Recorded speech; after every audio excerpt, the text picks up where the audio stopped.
Now we're going to look at different kinds of vibrato. Vibrato is where you influence the airstream, so it's not only steady, but it sounds more like this. The first way you can do is with diaphragm vibrato, and that is controlling how much you blow. In essence, you're blowing a tiny bit more and a tiny bit less, and that is controlled here.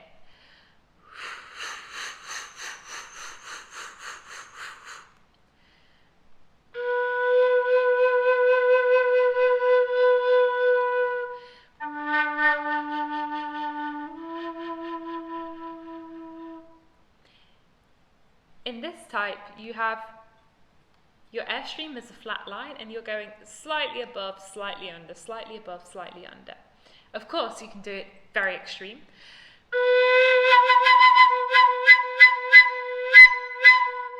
Hitting different overtones.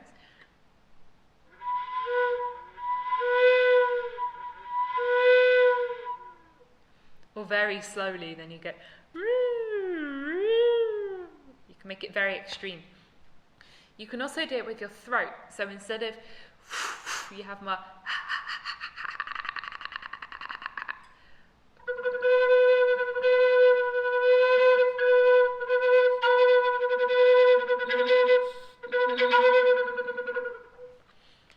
and maybe you can hear a little bit of voice comes to creep in sometimes as well, which can be a nice effect. Finger vibrato is where you use your finger to make the pitch go up and down slightly. This can be by covering an entire hole,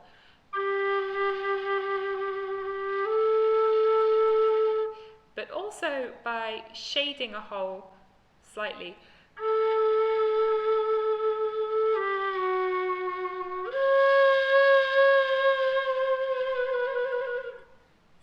And the more extreme it gets, the closer you get to a trill, which is actually.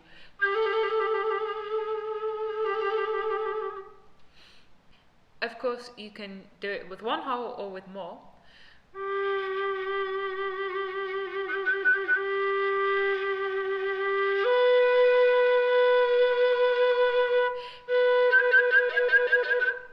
This will make it more extreme. The hole on the bottom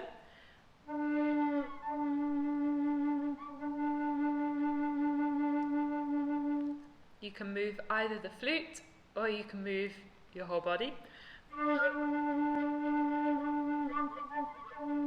What I'm doing here is covering the bottom hole with my leg. So moving the whistle further to my leg and further away, so it's opening and closing.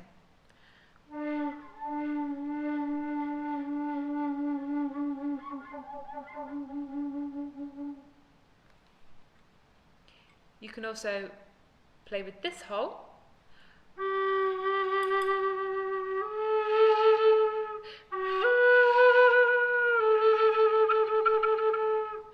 If you kind of shade it at the side, you get more of a vibrato effect. Or you can open and close it.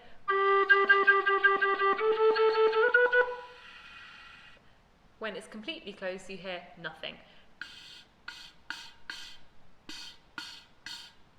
Well, you hear no pitch, but you hear just air.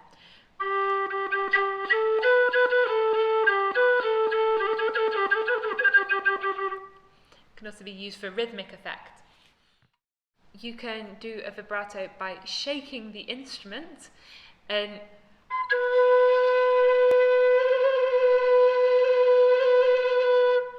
this does a number of things. Because the whistle doesn't need an embouchure, you just blow into a hole, it doesn't have as much of an effect as it would with, say, a flute, but it serves to disrupt the airstream a bit by the whistle coming slightly out of your mouth or by your fingers coming slightly away, and that gives it a shake.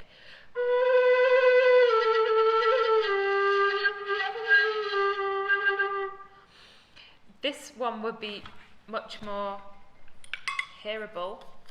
Just give a demonstration.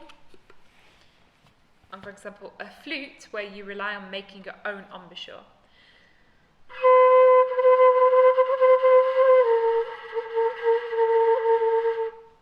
And in this one, I'm just using one hand to shake. If I try and shake everything, it gets a bit out of control. Maybe that's also nice.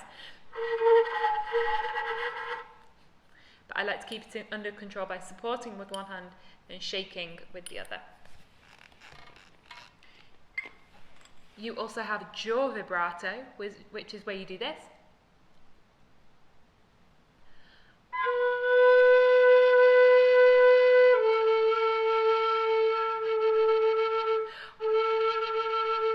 That one works best going.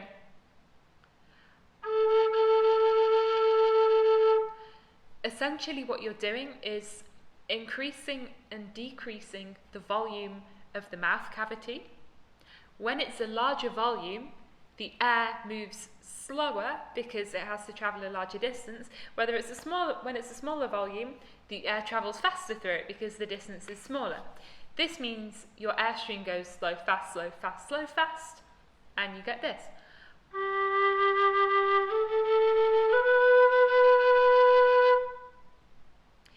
It's actually also a bit of a tongue movement. It's the back of your tongue moving up and down. Yeah. You can also do a vibrato with the front of your tongue, like this.